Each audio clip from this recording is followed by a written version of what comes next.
everyone. Welcome to Brussels, to this winter morning here.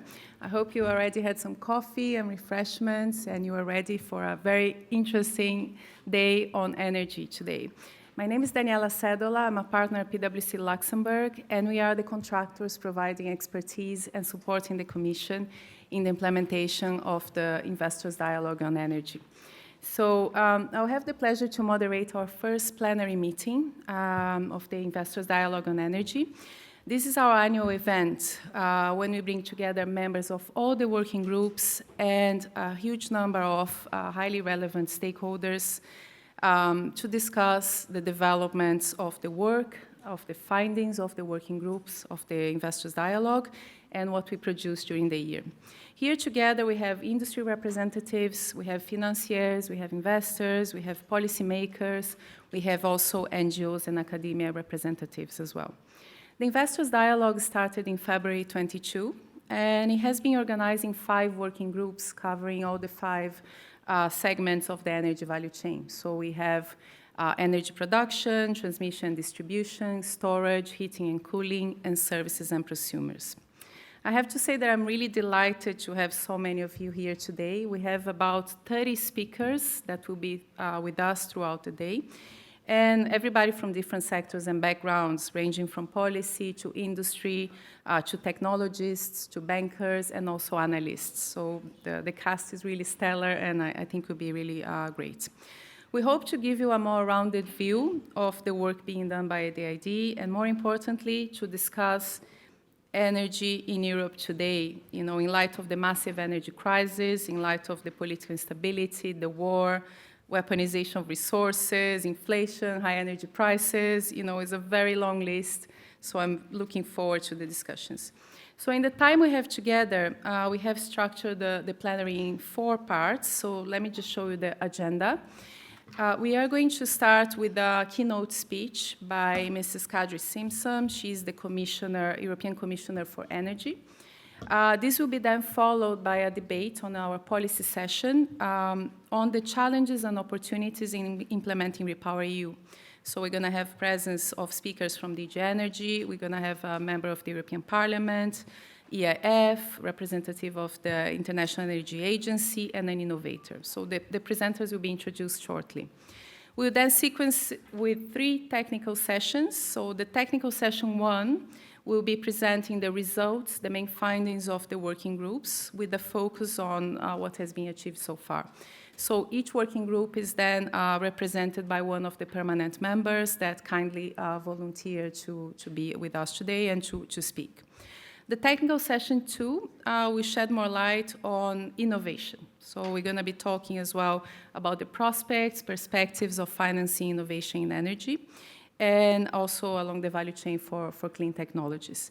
And finally, in the technical session 3, we're going to be engaging more with EU initiatives that also illustrate use cases, support investment in energy, and under the REPowerEU. So here we're going to have the Energy Efficiency Financing Institutions Group, the EFIG, which is a long-term working group already run by the Commission. We're going to have the European City Facility and also the Smart Cities Marketplace.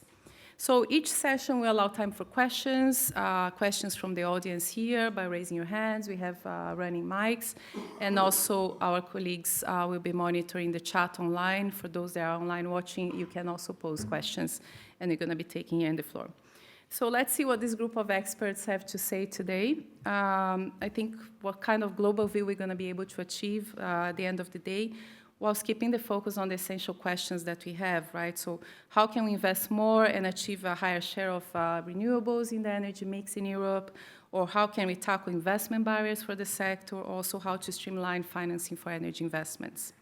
So we hope to have a very productive and enlightening day with the discussions. And to start, I would like to kindly welcome Commissioner Simson for her keynote speech. Thank you.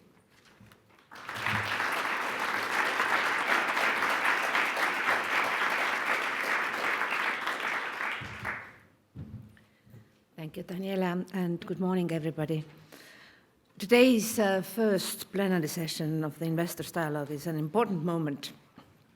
Barriers to investment have been visible for too long, and now we have the the chance to rewrite this, to take a step back and see investment in the energy sector for what it is, a huge opportunity. We have seen change in a very short time span. A war at the borders of the EU that has completely shifted our energy security, energy markets, unpredictability. Recently, gas prices have gone back to pre-war levels, but we expect to see volatility and high prices for some time. And these changes mean we have had to ask ourselves, which path do we choose? More fossil fuels to replace Russian supplies, or more investment in cleaner energy sources? The answer is more nuanced. This winter and next, we do what we can using all available resources. But in the longer term, our goal is clear. We need to invest in our clean energy future, one that amplifies the strength of our EU economies and firms up our energy security in the process. Investment is not a given, however, and we need the right conditions. First is a clear direction of travel. Where and how are those investments going to be put to best use? The Commission has laid out a clear path ahead for clean energy investment. To reach the new 45% target of renewables, we need to double the current installation rate by 2030. And how we do that is not a mystery.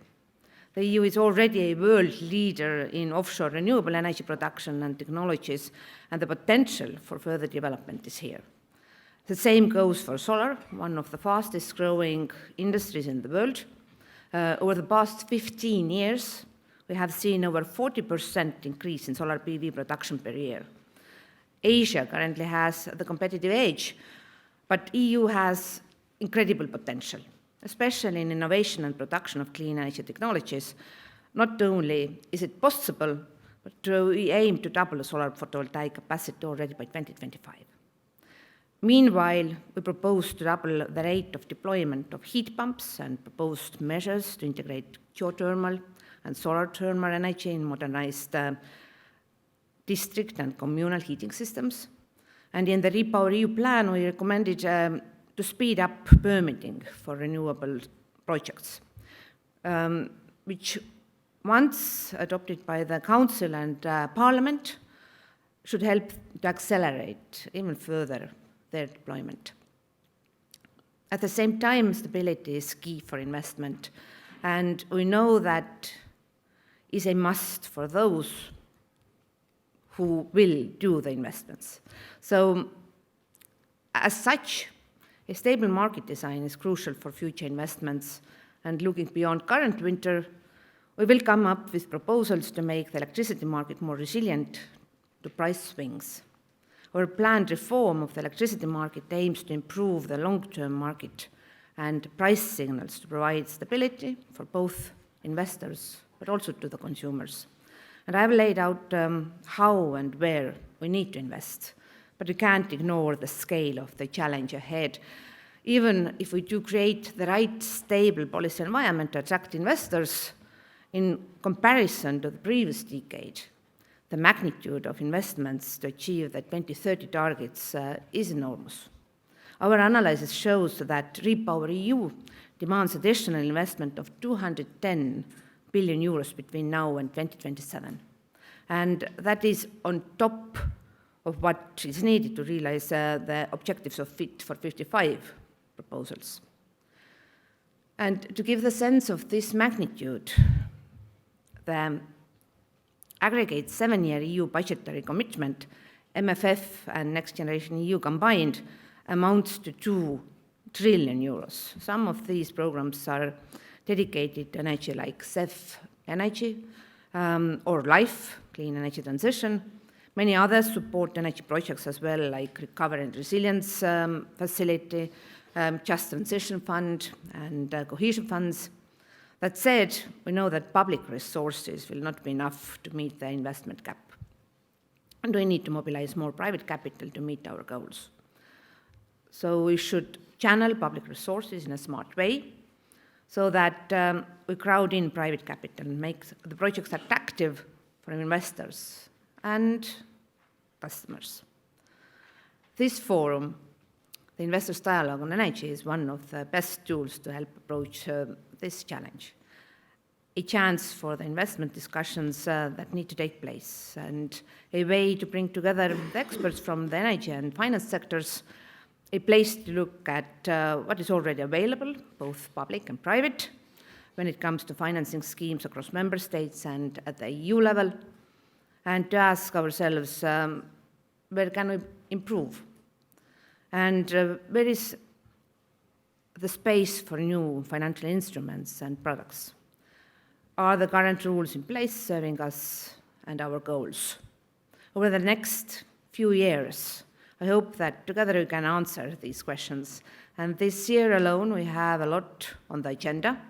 Today's plenary meeting is just the beginning of 2023, and we will see work on the best practices and financial programs and instruments to be used across the whole value chain, studies mapping the effectiveness of support schemes in the member states, and work on upgrading identified support schemes. And this is a huge amount of work. Today, your input will be incredibly valuable for the task ahead. And we have the best experts in the room on energy financing. So let's make the most of your experience and knowledge to improve our energy system. So please share your ideas and views so that we can benefit the most of our gathering.